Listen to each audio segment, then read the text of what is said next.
Hello everyone. Today is day 16 of the 21 days to embracing your own heart. And what I wanted to talk today about is heartbreak around your money. So if you have regret, if you have a heavy heart about money decisions you've made or haven't made, if you blame yourself for it, we absolutely can have heartbreak over that. And it's really interesting. I mean, money is one of those things, it's probably like weight and all that, where it's such a emotionally loaded issue. Not that others aren't, but there's so much around it. So what I want to talk about today and then tap on is this idea about like with the power of money. Money as power. It's power that we put on it. Because as we all know, money itself is this inanimate, it's just this object that it is designated. It's getting less and less physical as we move into more of that online world. So we're not really, especially now, even in the age of Corona, a lot less exchange of physical money is happening. But what can happen is, this is a big epiphany that I had too around money.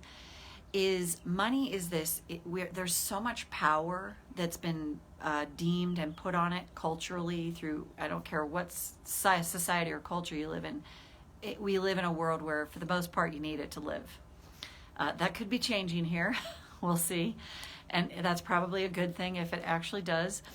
But the idea is, what came to me, my own epiphany about it is anything that ever had power over me was never a good thing for me as a kid. Any person of authority was never usually a good thing for me. So in money, and when I realized this about myself too in the money arena, it was like money was this entity that could have power over me. And anytime anything had power over me, never was good, never worked out well for me. Or it was really up and down. Like one minute it would be like, okay, it's gonna be okay, but it was like being whiplashed constantly. As soon as it's okay, it's not. So notice that with yourself, like emotionally, how do you feel around your money? What do you blame yourself for? What kind of heartbreak do you have around it? And here's the thing, as the clock ticks on most of us, as we get older, we live in a culture, especially of the retirement mind, which is a paradigm that many of us have been taught to believe is something that we need to reach for. Doesn't mean it's true. But it's the retirement goal is huge. So we work our whole lives to get to this place where we don't have to work and we can actually do what we love. And what if that is okay? We're back. Sorry for that tremendously long pause. That was ridiculous. But hopefully hopefully it just didn't kick this out. So let's just tap. Karate chop. Yeah, that was crazy. Even though I have so much heartbreak around money, and I really blame and judge myself, I choose to acknowledge I feel this way now. Even though I have a ton of heartbreak around money, it can hurt my heart when I think about it. I choose to honor myself right now. Even though I can really get down on myself, hey Jerry, when I think about money, money's had power over me. And anything in my life that's had power over me hasn't worked out so well for me. But what if I could see this differently now? And go to the eyebrow. Money causes me emotional pain. And it doesn't matter how much I work on this, my money seems to remain the same. And I lose hope. Tapping doesn't work on it. Multiple seminars don't work on it. money's this thing that actually yields power in the culture I live in.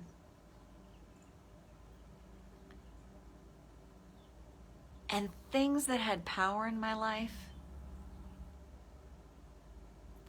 power over me, didn't work out so well for me.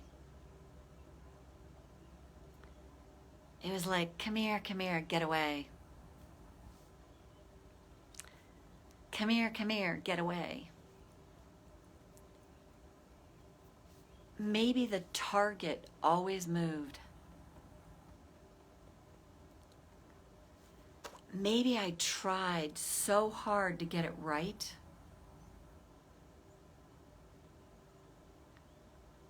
But it didn't matter how hard I tried. I could never get it right. I wasn't meant to. They always moved the target on me. And money might be kind of like that for me. It's another thing that can have power over me, that I'm trying to fix or get right. So I'm stuck in this cycle of trying to figure out something here that I can't figure out. Kind of like my childhood. And maybe the authority figures in it. But what if it's possible that this money thing hasn't been working out so well?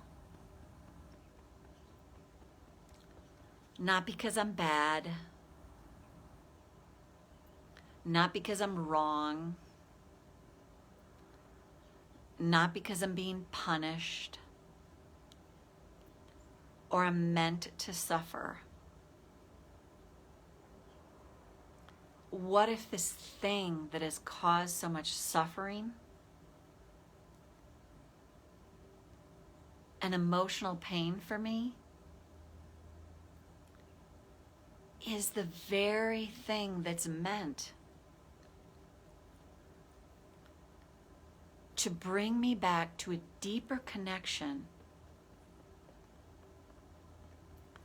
to the force of love that runs this all, to my authentic self, to God, the universe, whatever it is for me. And what if right now I could turn this problem over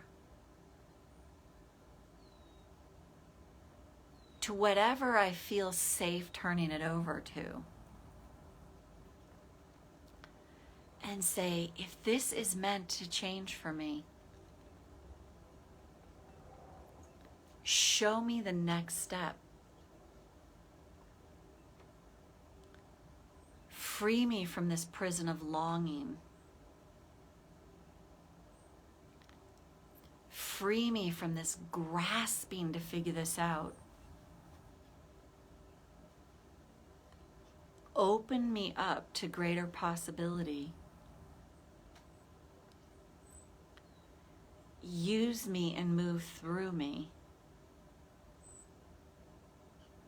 so that whatever needs to go can go, so that whatever needs to come can come. And I might have to turn this over many times. But as I unhook from believing I've got to figure this out, What if over time, greater possibilities open up to me as I'm guided and directed for just the next step to take?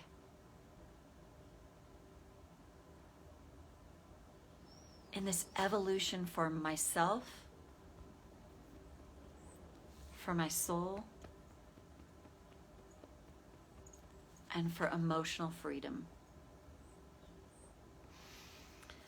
And take a breath. So let's see. Jerry, I was going to see if I can hit. It's not letting me go into. There it is. Okay.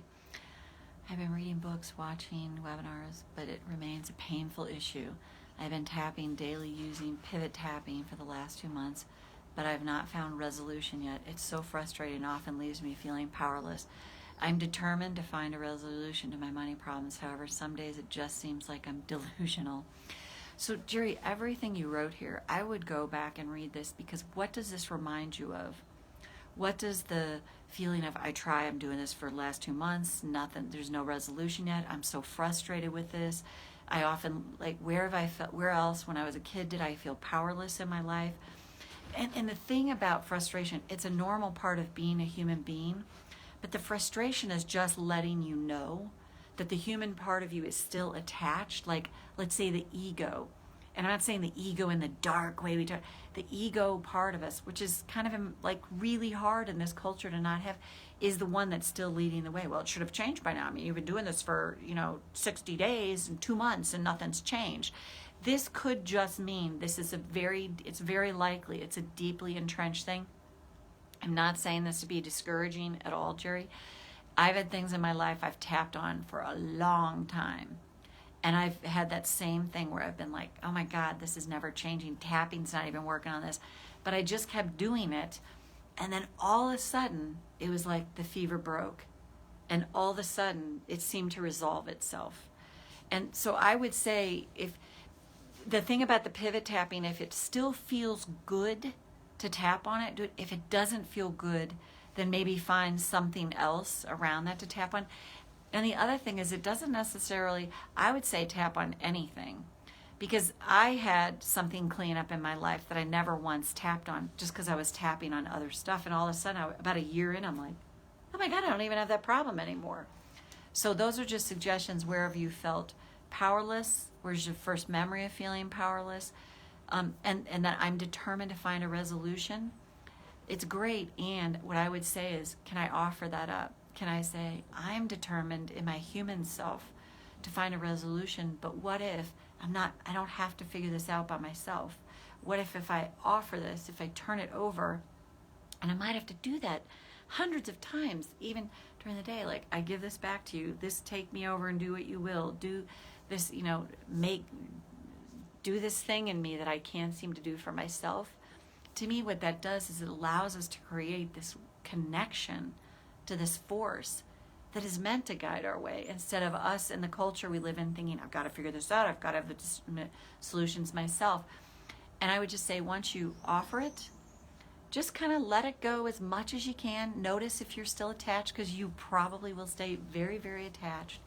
And then as you start to let go, how you'll start to know it's shifting as the attachment starts to soften. You're less attached. You're like, okay, my preference is that it would work out this way, but the truth is, I just want peace about this. If I could have peace about this, I would take that over everything. And I often find that's when things really shift. It's not punishment. We're not being punished. We're just being shown how to let go a little more. So hopefully that's helpful. And everyone, Jerry, I could see you're here. I can't tell who else is here, but that's it for now. And then we'll see you back here tomorrow at day 17. Bye for now.